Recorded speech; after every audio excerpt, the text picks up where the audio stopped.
Today we're going to be making Norwegian Lefse, which is a recipe that has gotten passed down from my family for generations, I guess. The video that's coming up is pretty chaotic, so I wanted to give you a bit of a rundown.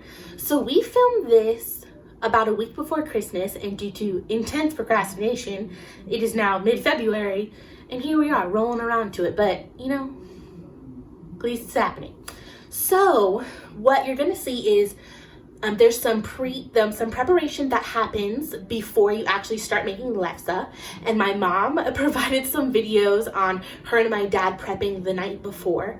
So what they're doing the night before is they are peeling all the potatoes, they are boiling them, and then they're ricing them, and then they left them in to sit in the garage overnight because the garage is really cool. So she kind of gives you a little description on what's going on there. And then the next day, and this is usually how our family makes lefse, is we get into, it's usually all of the women get together in like groups of like 6-ish people, and like there's kind of like different clumps that do it for different events and that kind of a thing. And everyone kind of has like assigned jobs. So you have like the people who are responsible for flipping the lefse, the people who are kind of like the ricers or the rollers or whatever. Everyone has their own thing. And usually some people have like favorite positions to take care of. I'm a very newbie lefse maker, so I just kind of do what the people tell me to do and ask very few questions, you know your place. Anyway, so what you're going to be wanting to look for in the video is the technique on how to roll out the balls once they're formed, because that's very, very important. And then the technique of flipping it. Very end of the video, my cousin Amanda is going to show you how you're going to remove the lefse from the grill, and the towel storage situation. There's some really key points with making lefse. Is number one, you don't want to get any moisture or any sticky dough on your rolling pin or the mat that you're rolling it out on. They need to be completely dry and floured, and if you do, you need to replace the fabric that are separating them. Otherwise, the rest of your lefse is going to stick and you're going to end up ruining your tools. So that's very important. Number two is the griddle or grill, I don't know what it's called, that you're using to cook your lefse only should be used to make lefse. So it's not like you use your pancake griddle that you use every Sunday morning for like brunch that to also make lefse. It's just not the same. Lefse tends to pick up any scent that you've also cooked with recently, and it will just hold on to it. So like if you use anything that is not specifically for lefse, you can taste it. So like it'll taste like bacon or grease or whatever. It's like a very sensitive tortilla potato pancake, you know what I'm saying? So those are some highlights. I do give a little bit of description in the video, but a lot of it is you're just gonna have to kind of watch and see what happens. As you can imagine, with a lot of strong independent women in our family, there's a few different variations on how to make it. So this is just kind of the version that we did that day. And then also I will have posted on my website a written description on how to make it. So between the written description and the video that you're about to watch, you should be able to combine that and make your own lefse at home. This has been a highly requested video because lefse tends to be a recipe that gets passed down from generation to generation, and unfortunately there's sometimes when the matriarch of the family, I guess they would be considered, ends up passing away before that information gets passed down. So then families aren't left being able to carry out that tradition, and it's something that's super fun and important to our family. And so I'm really happy. Maybe call my mom if you have questions, send me a message on Facebook. I don't know, I can't really help you, but I can point you in the right direction. Lefse begins. Dad peeling potatoes. He knows not what for, understands nothing about this specialized piece of equipment right here called a ricer. But he will learn. I'm going to use his big muscles. Show me your muscles. Yes, for the ricing event. Now I'm just using him for the peeling. It's very fun to watch him work. Oops, better get to work myself. Here I go, off to work to peel potatoes for ricing. Gotta boil the potatoes, get them ready the night before. Although there is some controversy on that. In fact, lots of controversy on that. Rice before, put them in the garage with the tea towel, or don't rice before. Boil them the day of. We don't know. We're just trying this method. It's still in dispute. What's the best method? What's the best method? Prepped for ricing. Potatoes are boiling. See the boiling over here? I put them in 2 kettles, hoping for a quicker boil. Almost ready to boil. Potatoes are chopped and getting ready to boil. High flame. Ooh. Definitely a Christmas thing. One of the elves is worn out already.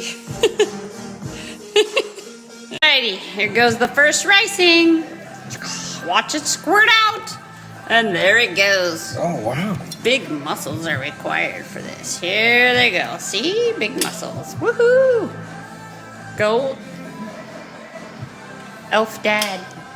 Dad elf? Not sure. Anyway. And this is part of the potatoes, all riced in there. Okay, first we put 10 cups of our riced potatoes in our bowl.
Yeah, I'm gonna eat it. I did.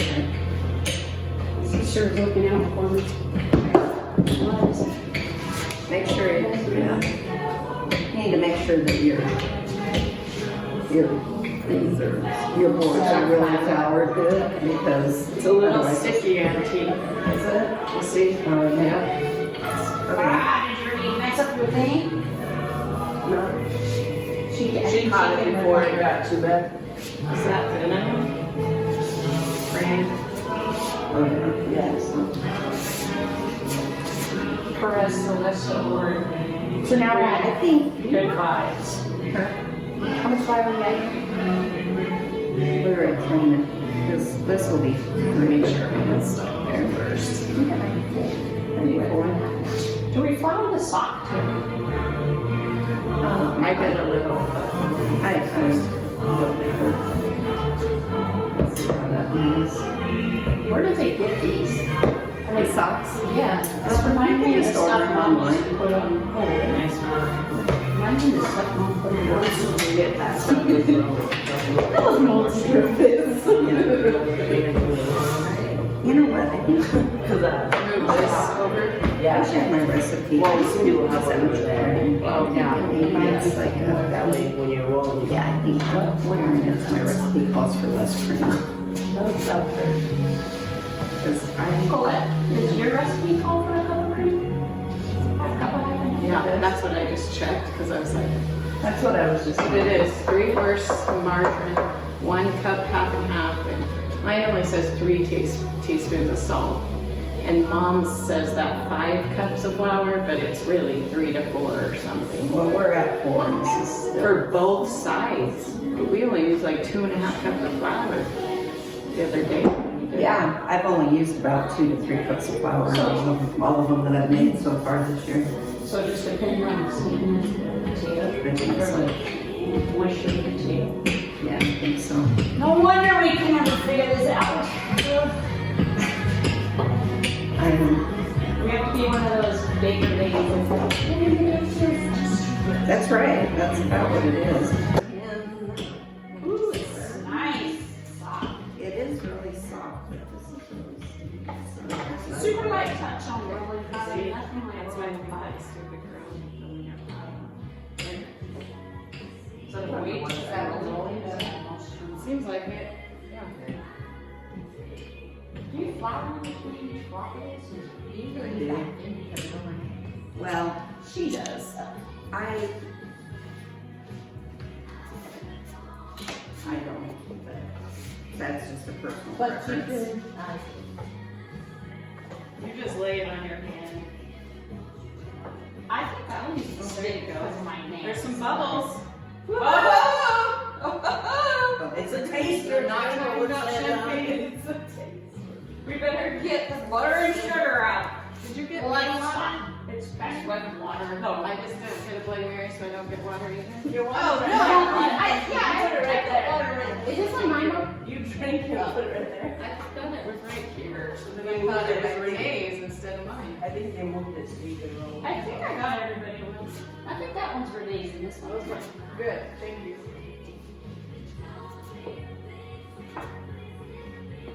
So these are your small balls, or? Well, these, I was just gonna say, these are a little bit bigger than I normally make them.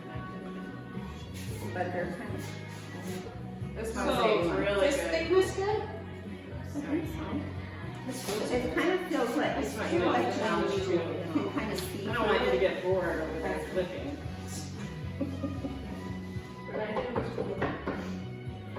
The girls can roll really This good.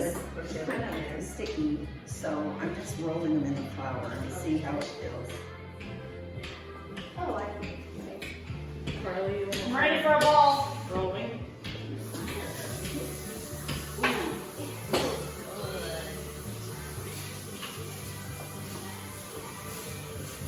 I just mom's recipe's messed up. I don't know, Mom wrote out her card when she was a little tipsy or what, but several, like the one we copied for the funeral of the cinnamon roll. Oh, no! On the card. There's a hole in my Lefse. There's a hole in my bucket, dear Liza, dear Liza. There's a hole in my Just put your Lefse. stick through right about right. I'm trying to find your longest box because if you put your stick there, it's gonna rip. Or And we'll eat.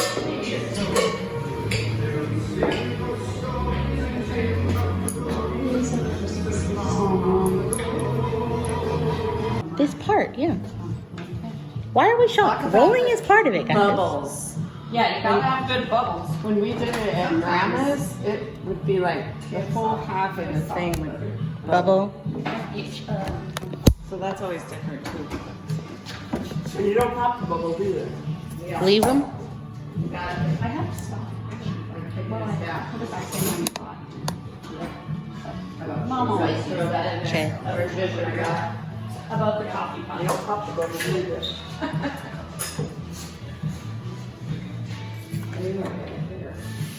Okay, so thin enough to see these little words in here. See the lines? And it's supposed to be round. This is not exactly round, but This looks pretty round.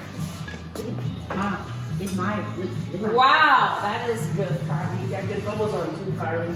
And good And you have to wipe the bubbles. flour off the grill. Yes, that is before correct. it sinks.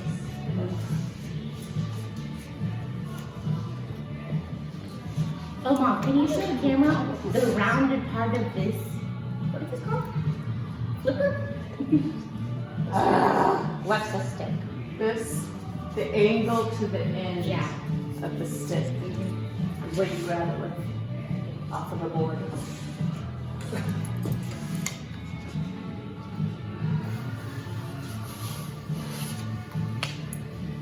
Never tried these sticks.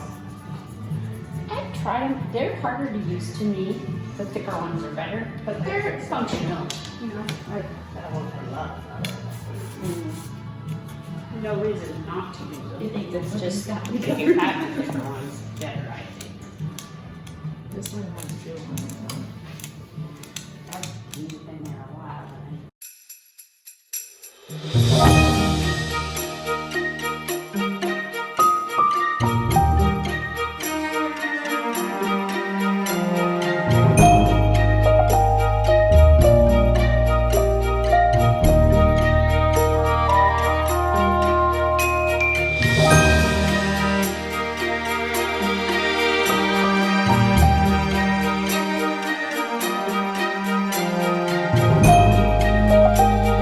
Scraping. You're scraping it off. And then you're gonna rub flour in there. yeah, that one looks like it came better than the other one. I'll give it a nice massage. Wish some kind words over the board. Pray to the Lefse gods that it won't stick. Yep. It's on your sock. Or you can get it more. Got it. Make sure I get Amanda with the towel situation so they know how to do the towels when she flips it on there, you know? Actually, we probably should have another towel and separate them so they cool easier. Oh, got it.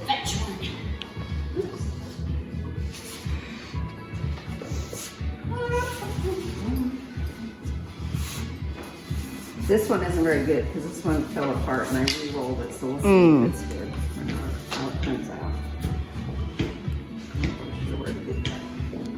When you wash this stuff, you don't wash it with detergent and you don't use fabric. Okay, you just wash it, right? No, you use detergent, but not No scented. fabric. Okay, Scent-free scent-free detergent. Because otherwise it flavors. and no fabric softener, yeah. Check out this bubble happening. Oh, nice. Yeah, that's a good one. Nice bubble on the last. Now that you've watched the video, there's something I forgot to film during our baking day. The thing that we forgot to film during our baking day is how you fold the lefse. Okay, now you've made the lefse tortillas, and at that point, once they're cooled off, we store them in a very particular way. So I'm gonna try and give you a description because I don't have them here. Again, because this was made in December and now it's February. But so you have your lefse tortilla, and to store it, you just wanna cut it in half. So now you have two halves, and then you're just gonna stack them up on top of each other so they're like in line with each other. And then we wrap them in press and seal, not saran wrap. One works better than the other. I'm pretty sure it's press and seal. I don't know. Use whatever you want. And then we wrap them in press and seal and then tin foil and then put them in a Ziploc bag and then freeze them. So like, in this example, we were making it a week before Christmas and we eat it on Christmas. We froze that in the meantime so it didn't get dry. So that's how you freeze it. Then when you're ready to eat it, so like maybe in that morning, you'll take it out of the freezer, let it thaw. Then you have your half of your lefse and you slather it in butter. And we're a heavy butter, heavy sugar family. Everyone has their own opinion. I've heard many a time it's disgusting if you don't have enough butter and sugar on it. So I don't know, do with that information whatever you want. But so you're going to butter it heavily, your half, and then sugar the whole thing. And then you're gonna cut it into now a quarter of the whole lefse. And then you roll it so it's like triangle shape. So you're just rolling it up. All right, describing it is very difficult. Okay, so once you're at your quarter, then you just roll it. So it's not like a direct spiral because you're keeping the point at the bottom, but it's almost like a three-fold.